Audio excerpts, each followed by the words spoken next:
नमस्कार साथियों, मेरा नाम है पवन। मैं हाजिर हूँ आपके सामने फिर अपने YouTube चैनल अंश ज्ञानी पवन नंदा में आपके सामने एक नई वीडियो लेकर। दोस्तों, मेरी पिछली वीडियोस को आपने बहुत बढ़िया समर्थन दिया, इसके लिए आपका धन्यवाद। दोस्तों, आज की वीडियो जो है एक ऑन डिमांड वीडियो है। मेरे कई निवेशकों ने और समर्थकों ने और कई सब्सक्राइबर ने भी मेरे से ये पूछा कि नंदा जी आप इस टॉपिक पे वीडियो बनाइए, तो लोगों के मन में इस टॉपिक के लिए बहुत जिज्ञासा है। तो आज की वीडियो शुरू करते हैं। इससे पहले एक बात मैं आपसे ज़रूर शेयर करना चाहता हूँ दोस्तों, कि अगर आपको वीडियो पसंद आए तो ज़रूर लाइक किया कीजिए, क्योंकि आपका लाइक करने से जो है मेरा हौसला बढ़ता है और मुझे ये हौसला जो है अगली वीडियो बनाने के लिए प्रेरित करता है। तो दोस्तों, आज का जो टॉपिक है एक क्यूरियोसिटी वाला टॉपिक है, एक जिज्ञासा वाला टॉपिक है कि लोग ये जानना चाहते हैं कि स्टॉक मार्केट में जो हमें प्रॉफिट होता है और जो हमें लॉस होता है ये कहाँ से आता है। सच में जानने वाली बात है कि क्या जो हमें प्रॉफिट होता है वो हमें जिस कंपनी का हमने स्टॉक लिया है, क्या वो कंपनी हमें वो पैसे देती है, या जो हमें लॉस होता है क्या हम उस लॉस के पैसे को उस कंपनी को दे देते हैं। जैसे कि सपोज कीजिए कि आपने जोमेटो के शेयर लिए और जोमेटो का शेयर अगर उससे आपको प्रॉफिट होता है तो क्या ये पैसा जोमेटो देता है आपको, या लॉस होने पर आप ये पैसा जोमेटो को देते हैं। तो दोस्तों, इन सब क्वेश्चंस के जो मैं आपको इस वीडियो में आंसर दूंगा। तो आइए शुरू करते हैं अपनी नेक्स्ट वीडियो। बहुत सारे निवेशक, सारे तो नहीं, काफ़ी सारे निवेशक ये जानना चाहते हैं कि अगर हमें प्रॉफिट या लॉस होता है तो इसका एडजस्टमेंट कैसे होता है। तो प्रॉफिट और लॉस जो होता है, क्या एक को प्रॉफिट होता है एक को लॉस होता है। जब भी अगर सपोज कीजिए मैंने कोई शेयर लिया, अगर मुझे उसमें प्रॉफिट हुआ तो क्या दूसरे को लॉस हुआ, और अगर मुझे लॉस हुआ है तो दूसरे को क्या प्रॉफिट हुआ है। तो लोगों को इस बारे में ज़्यादा नॉलेज नहीं होती है कि स्टॉक मार्केट में प्रॉफिट और लॉस की एडजस्टमेंट कैसे होती है। तो दोस्तों, मैं इसी विषय पर आज आपको बताना चाहता हूँ। देखिए दोस्तों, जो स्टॉक मार्केट है वो ज़ीरो सम गेम नहीं है। अब आप कहेंगे कि ये ज़ीरो सम गेम क्या होती है। ज़ीरो सम गेम का मतलब होता है कि कोई भी ऐसी चीज़ जिसमें एक आदमी को प्रॉफिट होता है और दूसरे को लॉस होता है, तो उसको ज़ीरो सम गेम कहते हैं। जैसे सपोज कीजिए कि आप चेस खेल रहे हैं, चेस खेलने से एक खिलाड़ी जीतेगा और दूसरा खिलाड़ी हारेगा, तो इसको ज़ीरो सम गेम कहेंगे। जैसे कि आप मैच खेल रहे हैं, तो मैच के केस में क्या होगा, एक टीम जीतेगी, इंडिया जीती है, अगर ऑस्ट्रेलिया से मैच हो रहा है तो ऑस्ट्रेलिया हारी है, तो एक टीम लूजर होगी एक टीम विनर होगी, जिसे जीरो सम गेम कहते हैं। या इसको एक और एग्जांपल से समझ लीजिए कि जैसे कोई पोकर की गेम है। पोकर की गेम में क्या होता है, एक खिलाड़ी जीतता है और जो बाकी खिलाड़ी होते हैं वो हारते हैं, और वो पैसा जो होता है वो जीतने वाले को मिलता है। या इसको ऐसे भी समझ सकते हैं कि आप जैसे कोई ऐसी गेम लगाई है जिसमें 5 खिलाड़ी खेल रहे हैं, 5 खिलाड़ियों में से जीतेगा एक खिलाड़ी, लेकिन 4 खिलाड़ी भी अपनी बेट लगाते हैं। जो 4 खिलाड़ियों की बेट होती है, जीतने वाले को उसका पैसा मिल जाता है।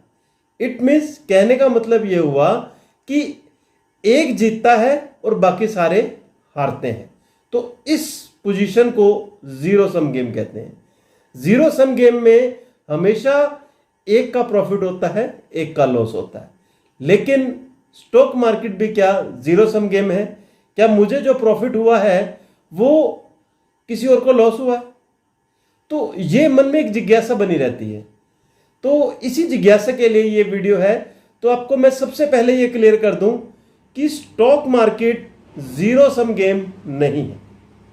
Stock market zero sum game नहीं है। मतलब अगर आपको कोई प्रॉफिट हुआ है तो इसका मतलब ये नहीं है कि किसी को नुकसान हुआ, और अगर आपको किसी स्टॉक में नुकसान हुआ है तो इसका मतलब ये नहीं है कि वो किसी को फायदा हुआ। ये इसमें स्टॉक मार्केट एक ऐसी चीज है जिसमें सभी फायदा उठा सकते हैं और सभी नुकसान उठाते हैं।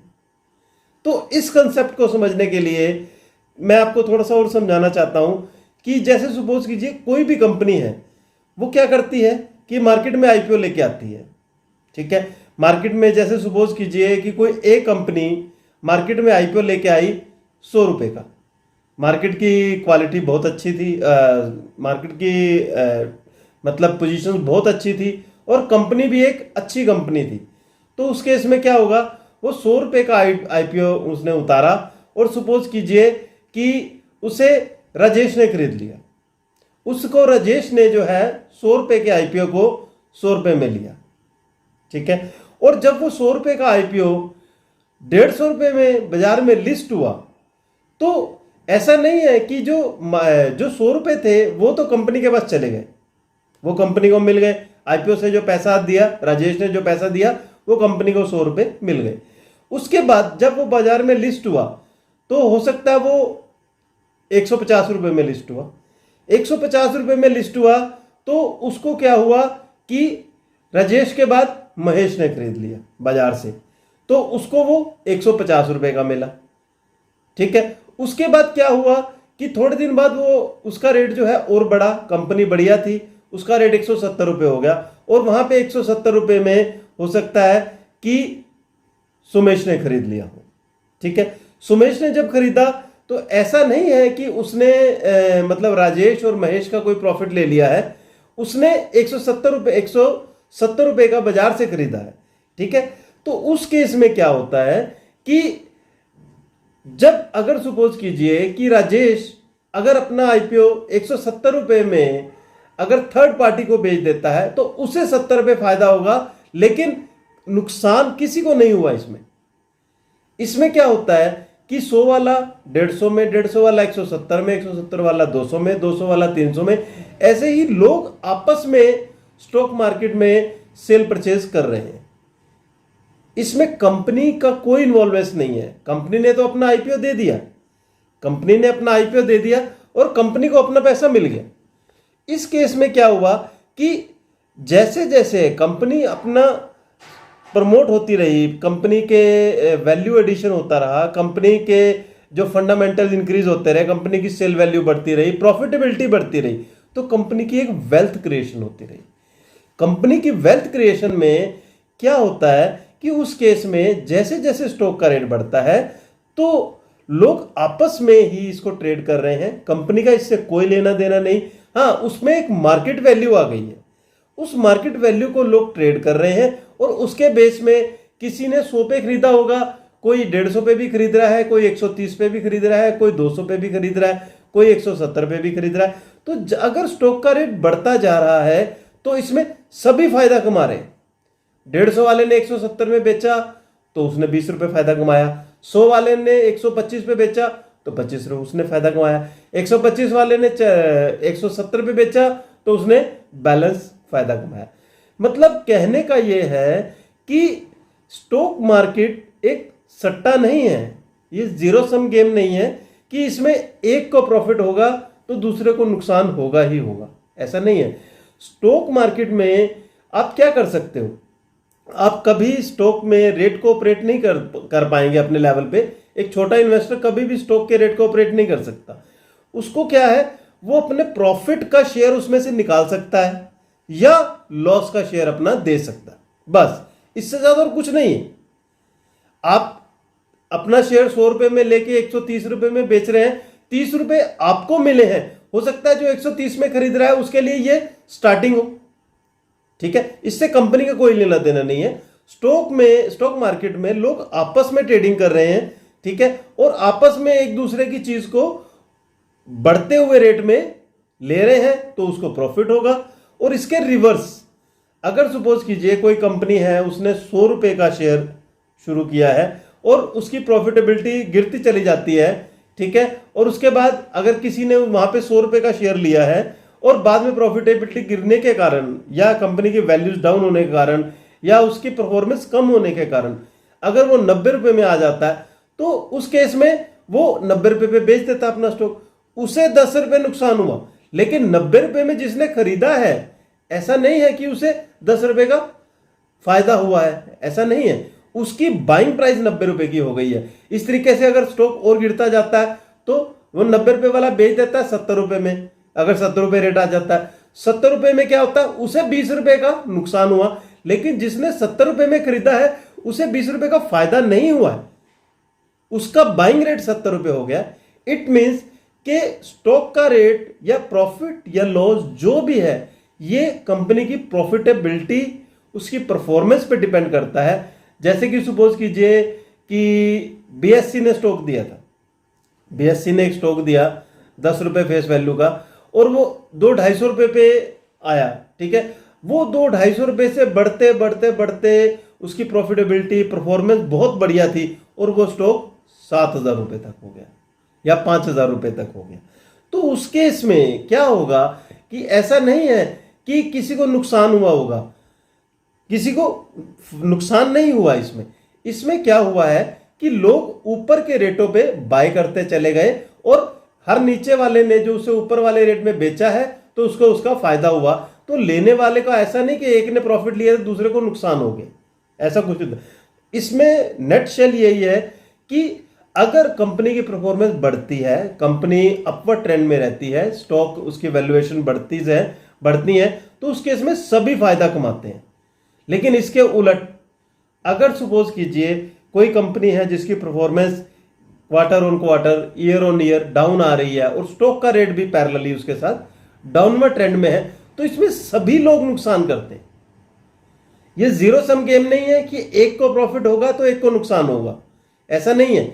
इसमें क्या है, जब शेयर का रेट बढ़ता है तो उस केस में सभी फायदा उठाते हैं, अपना अपना हिस्सा उसमें प्रॉफिट का ग्रैब कर लेते हैं। और अगर परफॉर्मेंस बेकार हो जाती है, वैल्यूज उसमें वेल्थ क्रिएशन नहीं होती कंपनी में, तो उस केस में क्या होता है कि स्टॉक का रेट नीचे आना स्टार्ट होता है।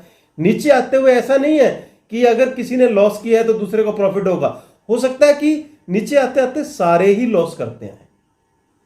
तो उम्मीद है आपको ये समझ आया होगा कि stock market zero sum game नहीं है।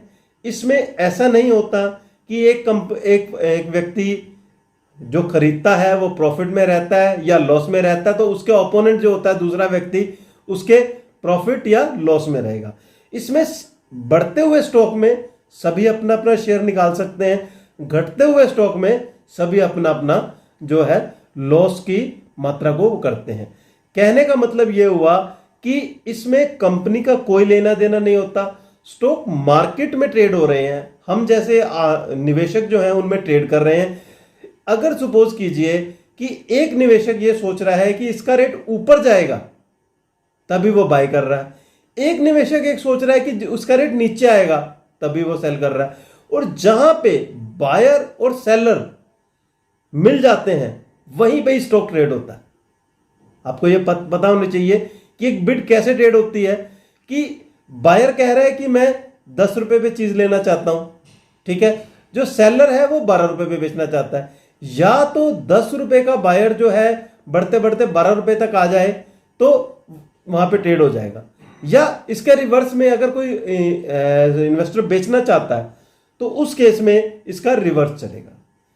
तो दोस्तों आशा है आपको समझ आया होगा कि स्टॉक मार्केट एक जीरो सम गेम नहीं है जिसमें कि एक आदमी खरीदता है और एक आदमी बेचता है, सिर्फ इसमें ऐसा ही होता है, और आप अपने प्रॉफिट या लॉस का शेयर इसमें दे सकते हैं या ले सकते हैं।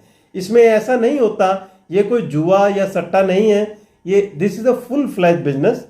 आप इसको एक बिजनेस की तरह समझ के करिए, फंडामेंटल देख के करिए, लॉन्ग टर्म के लिए निवेशित रहिए। ये कोई जुआ नहीं है कि जिसमें एक आदमी का नुकसान होगा एक आदमी का फायदा होगा। ओके गाइज, मिलते हैं अपनी नेक्स्ट वीडियो में। आपको ऐसे ही एक इंटरेस्टिंग टॉपिक के साथ मैं नेक्स्ट वीडियो में भी बताऊंगा कि स्टॉक मार्केट में काम कैसे करना चाहिए। तो आशा है उन लोगों को ये बात समझ आई होगी जो बहुत जिज्ञासु थे और जानना चाहते थे कि क्या हमारे प्रॉफिट का हिस्सा जो है वो कंपनी देती है या लॉस का हिस्सा जो है वो हमारा ले लिया जाता है। ऐसा कुछ नहीं है। रिलायंस का स्टॉक या अदानी का स्टॉक आप जो खरीदते या बेचते हैं इसका ना रिलायंस से मतलब है ना कंपनी के अदानी से मतलब है। ये एक मार्केट वैल्यू है जहां पे बाय और सेलर आपस में मिलकर पर्टिकुलर रेट पे स्टॉक को बाय या सेल करते हैं। मिलते हैं नेक्स्ट वीडियो में। एक लास्ट अपील करना चाहता हूं कि जो भी आप वीडियो देखें उसे अपने तक मत रखिए, आगे लोगों तक भी पहुंचाइए, क्योंकि ये वैल्यूबल नॉलेज जो है मैं बहुत रिसर्च के बाद ढूंढ के लाता हूं। तो आशा है कि ज्ञान को जितना भी आप फैलाएंगे उतना बढ़ेगा और मुझे भी इससे फ़ायदा होगा कि मैं जो मेहनत कर रहा हूं वो लोगों को समझ आ रही है। और आज लोगों में ज्ञान की काफ़ी कमी है। अगर मुझे लगता है कि मैं उन लोगों तक पहुंच पाऊं जिनको अपने क्वेश्चंस के आंसर मिल जाते हैं, तो इसके लिए मेरा सौभाग्य होगा। Okay guys, subscribe the channel and like the video and also share the video. Happy investing.